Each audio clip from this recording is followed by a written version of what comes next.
ভাৰত হৈছে এখন federal democratic দেশ। স্বাভাৱিকতে ইয়াৰ প্ৰতিটো অঞ্চলৰ সমবিকাশ কৰাটো যিকোনো ৰাজ্যৰ প্ৰধান কৰ্তব্য হয়। আজি তাকে কৰিবলৈ গৈ মোদী চৰকাৰে বিনিয়োগবোৰ বিকেন্দ্ৰীকৰণ অৰ্থাৎ ডিচেন্ট্ৰেলাইজেশ্যন কৰিছে। কেৱল মাত্ৰ কেইখনমান চহৰৰ উন্নয়নক গুৰুত্ব নিদি মোদী চৰকাৰে উত্তৰ প্ৰদেশ, মধ্যপ্ৰদেশ, উত্তৰ পূব ভাৰত, ছত্তীশগড়, জম্মু কাশ্মীৰ, কেৰালা আদি ৰাজ্যলৈ বিনিয়োগবোৰ সম্প্ৰসাৰিত কৰিছে। সেইবাবে চাগে আজি জ্বলি পৰি মৰিছে কংগ্ৰেছীসকল। আমি পূৰ্বতেও দেখিছিলো যে ভাৰতীয় জাতীয় কংগ্ৰেছৰ সভাপতি মল্লিকাৰ্জুন খাৰ্গে অসমৰ হিয়া আমঠু সুধাকণ্ঠ ডক্টৰ ভূপেন হাজৰিকা দেৱক ভাৰত ৰত্ন প্ৰদানৰ বিৰোধিতা কৰিছিল। कल जो भारत रत्न अवार्ड दिए हैं एक गायक को दिया है, इसका बड़ा दुख हमको हुआ है। আৰু এতিয়া খাৰ্গেৰ পুত্ৰ তথা কংগ্ৰেছৰ বিধায়ক প্ৰিয়াংক খাৰ্গেয়ে অতি নিৰ্লজ্জভাৱে অসমত কোনো প্ৰতিভা নাই বুলি কৈছে আৰু অসমত ছেমি কণ্ডাক্টৰ ইউনিট স্থাপন কৰাটো উচিত হোৱা নাই বুলি অপমানসূচক মন্তব্য কৰিছে। ইয়াত আচৰিত হ'বলগীয়া একো কথা নাই, কাৰণ এয়াই হৈছে কংগ্ৰেছ দলৰ প্ৰকৃত স্বৰূপ। এই দলে সদায় অসম তথা উত্তৰ পূৰ্বাঞ্চলক সদায় হেয়জ্ঞান কৰি আহিছে, আমাৰ উন্নয়নৰ বিকাশত সদায় বাধা সৃষ্টি কৰি আহিছে। উত্তৰ পূৰ্বাঞ্চলৰ প্ৰতি থকা কংগ্ৰেছ দলৰ হেমাহী অৱজ্ঞাৰ বিষয়ে ইতিমধ্যে ইতিহাসৰ পৃষ্ঠাত লিপ্ত হৈও আছে। আজি তেওঁলোকৰ নেতাৰ দ্বাৰা এনে অপমানসূচক মন্তব্যই পুনৰ এই কথাকে প্ৰমাণ কৰিছে। কিন্তু আটাইতকৈ দুখৰ কথাটো হ'ল যে দলৰ ৰাষ্ট্ৰীয় সভাপতিৰ পুত্ৰক তেল মাৰিবলৈ গৈ গৌৰৱ গগৈয়ে খাৰ্গেৰ কথাত ভয় দিলে। মুখ্যমন্ত্ৰীয়ে কোৱাৰ দৰে জুনিয়ৰ খাৰ্গে বাৰু এজন ফাৰ্ষ্ট ক্লাছ ইডিয়ট, কিন্তু গৌৰৱ গগৈ ডাঙৰীয়া কংগ্ৰেছৰ নেতৃত্বই অসমক বাৰে বাৰে যি অপমান কৰি আহিছে সেই কথাটো আপুনি কিয় মানি নলয়? আপুনি অসমীয়া ভাষা স্পষ্টকৈ কোৱাত অলপ অসুবিধা হয় বুলি সামাজিক মাধ্যমত আলোচিত, কিন্তু আপুনি শিক্ষিত ইংৰাজী ভাষাত ইমান দখল থকা এজন ব্যক্তি বুলিহে কোৱা হয়। আনকি এই ইংৰাজীত সলসলীয়াকৈ ক'ব পৰা কাৰণে যোৱা লোকসভা নিৰ্বাচনত আপোনাক ভোট দিছিল, যাতে আপুনি ৰাষ্ট্ৰীয় পৰ্যায়ত অসমৰ হৈ মাত মাতিব পাৰে। তাৰপিছতো ইংৰাজীতে কোৱা খাৰ্গে কথাখিনি আপুনি শুনিও বুজি নাপালেনে যে আপোনাৰ দলৰ এইগৰাকী নেতাই পোনপটীয়াভাৱে অসমত ক'ত মেধা সম্পন্ন ব্যক্তি আছে বুলি প্ৰশ্ন কৰিছে।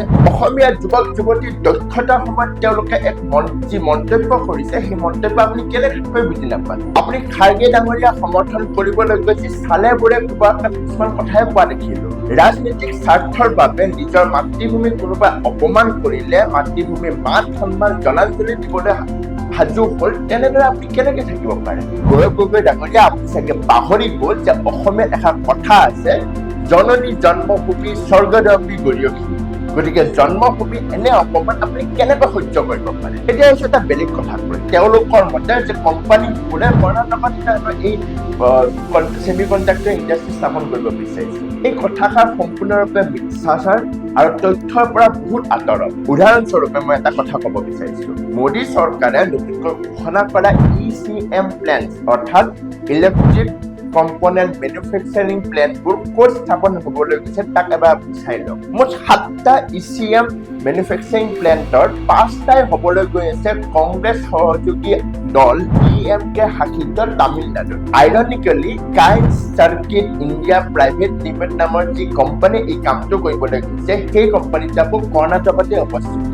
গতিকে কৰ্ণাটকৰ নিজৰ কোম্পানীয়ে কৰ্ণাটক এৰি তামিলনাডুত কিয় নতুন প্লেণ্ট স্থাপন কৰিব বিচাৰিছে সেইটো এটা ভাবিবলগীয়া কথা। ছেমি কণ্ডাক্টৰ, ECM, চলাৰ প্লেণ্ট, EV ডাটা চেণ্টাৰ আদিৰ দৰে যি নতুন নতুন বিনিয়োগ হ'বলৈ গৈ আছে সেইবোৰ কোনো ৰাজনৈতিক লাভালাভৰ সলনি আন কিছুমান ফেক্টৰ গুৰুত্বপূৰ্ণ হৈ পৰে, যেনে মাটিৰ এভেইলেবিলিটি, শ্ৰমিকৰ দক্ষতা, আন্তঃগাঁথনি, ৰাজনৈতিক সুস্থিৰতা কিমান আছে, এইবোৰ বিভিন্ন ফেক্টৰৰ ওপৰত নিৰ্ভৰ কৰে। দ্বিতীয়তে কৰ্ণাটকত বৰ্তমান যিবোৰ উদ্যোগ স্থাপন হৈ আছে বা যিবোৰ উদ্যোগ আছে সেইবোৰৰ লাহে লাহে এই ৰাজ্যখন এৰিবলৈ বাধ্য হৈছে। এতিয়া কথাটো হ'ল এনে কি পৰিস্থিতি আহি পৰিল যে এসময়ত চিলিকন হাব বুলি কোৱা এই বেংগলোৰৰ পৰা উদ্যোগীসকল ওলাই আহিব বিচাৰিছে, অৰ্থাৎ বেংগলোৰৰ প্ৰতি উদ্যোগীসকলৰ আকৰ্ষণ হেৰুৱাই পেলাইছে। কাৰণটো হ'ল কৰ্ণাটকৰ GDPৰ 83% আহে কেৱল মাত্ৰ বেংগলোৰৰ পৰা। যোৱা 4 দশকত বেংগলোৰ কেন্দ্ৰিক যি আৰ্থিক উন্নয়নৰ ফলত গোটেই বেংগলোৰখন যি অভাৰক্ৰাউড হৈ পৰিছে